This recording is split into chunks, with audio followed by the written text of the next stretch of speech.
3 দিন পরে অনুষ্ঠিত হতে যাচ্ছে মুসলমানদের সবচেয়ে বড় উৎসব ঈদুল আজহা, অর্থাৎ নারী ট্রেনে যে বাড়ি ফেরা, সেটি কিন্তু আজকে বিকেল 5টার পর থেকে সরকারি বেসরকারি বিভিন্ন অফিস ছুটি হওয়ার পর থেকে শুরু হয়ে গেছে। এই মুহূর্তে আমরা রয়েছি রাজধানীর সায়দাবাদ মোড়ে, যেখান থেকে আসলে রাজধানী ঢাকা থেকে ছেড়ে যায় দেশের বিভিন্ন প্রান্তে, অর্থাৎ সিলেট চট্টগ্রাম অভিমুখে যে সকল যানবাহনগুলো রয়েছে সেই সকল যানবাহনগুলো কিন্তু আসলে ছেড়ে যায়। এই যে স্থানটি রয়েছে অর্থাৎ সায়দাবাদ বাস টার্মিনাল থেকে মূলত দেশের বিভিন্ন প্রান্তের যে গুরুত্বপূর্ণ স্থানগুলো রয়েছে সেই সকল স্থানে যানবাহনগুলো আসলে ছেড়ে যায়। এই মুহূর্তে আপনাকে দেখানোর চেষ্টা করছি যারা গরমুখ মানুষ রয়েছে তারা কিন্তু বের হয়েছেন, অর্থাৎ সেই ছুটির পরপরই আসলে তারা বের হয়ে এসেছেন এবং তারা এই মুহূর্তে অবস্থান করছেন সায়দাবাদ বাস টার্মিনালে। এবং যেখানে আমরা দেখছিলাম দীর্ঘ যানজট সৃষ্টি হয়েছে মহাসড়কগুলোতে। যমুনা স্মার্ট রেফ্রিজারেটর, স্মার্ট লাইফে স্মার্ট রেফ্রিজারেটর। এই দীর্ঘ যানজটের কারণে যারা গরমুখ মানুষ রয়েছেন তাদেরকে তীব্র ভোগান্তিতে পড়তে হচ্ছে।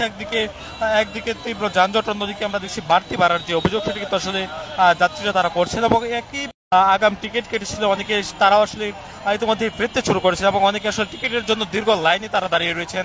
অর্থাৎ তারা যেভাবে পারছেন তারা কিন্তু আসলে ঘরে এমন চিত্রই কিন্তু আসলে উঠে এসেছে এই মুহূর্তে রাজধানীর সায়দাবাদ বাস টার্মিনালে, যেখানে আপনারা দেখছেন বিভিন্ন প্রান্তে অর্থাৎ সিলেটমুখী, চট্টগ্রামমুখী, নোয়াখালী অভিমুখী বা লক্ষ্মীপুরের দিকে আসলে মানুষজন তারা কিন্তু যাচ্ছে নারীর টানে বাড়ি, অর্থাৎ ইট পাথরের নগরে ছেড়ে তারা তাদের পরিবারের সঙ্গে ঈদ পালন করতে তারা কিন্তু গ্রামের বাড়ি ছুটছেন নগরবাসী। বাস ট্রেন লঞ্চে আমরা দেখেছি একই চিত্র, অর্থাৎ মানুষের যে ভিড় সেটি কিন্তু আসলে বেলা যত গড়িয়েছে অর্থাৎ সন্ধ্যার পর থেকে আসলে মানুষের ভিড় কিন্তু আসলে বাড়তে শুরু করেছে।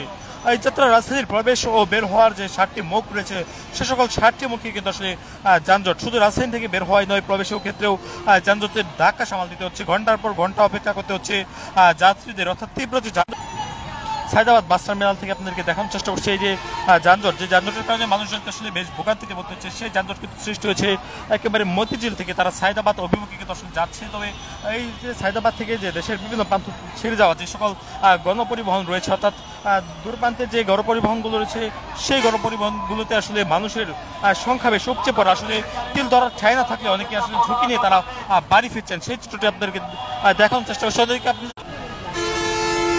সড়কের চিত্র দেখানোর চেষ্টা করছি। মানুষজনের যে ভিড়, অর্থাৎ বাস কাউন্টারগুলোতে মানুষজনের ভিড় কিন্তু আসলে লক্ষণীয়। অন্যদিকে আইন শৃঙ্খলা বাহিনীর সদস্যদেরকে বেশ আমরা তৎপর দেখেছি। তবে এই যে যানজট, অর্থাৎ থেমে থেমে যে যানবাহন চলছে সেই যানবাহন গুলোকে আসলে নিয়ন্ত্রণে কোনো প্রকার কাজ করতে আমরা দেখছি না আইন শৃঙ্খলা বাহিনী, অর্থাৎ থামিয়ে যাত্রী তোলা নামা করার কারণে আসলে যানজটগুলো সৃষ্টি হচ্ছে এই সড়কগুলোতে।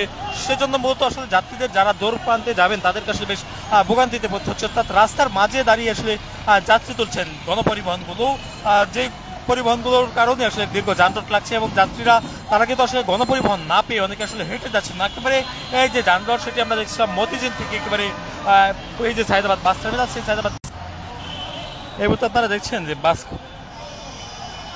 বাস কাউন্টারগুলো রয়েছে সেই বাস কাউন্টারগুলোতে আসলে মানুষজনের যে ভিড় সেটি কিন্তু আসলে ধীরে ধীরে বাড়তে শুরু করছে, অর্থাৎ রাত্রি যত গভীর হবে মানুষের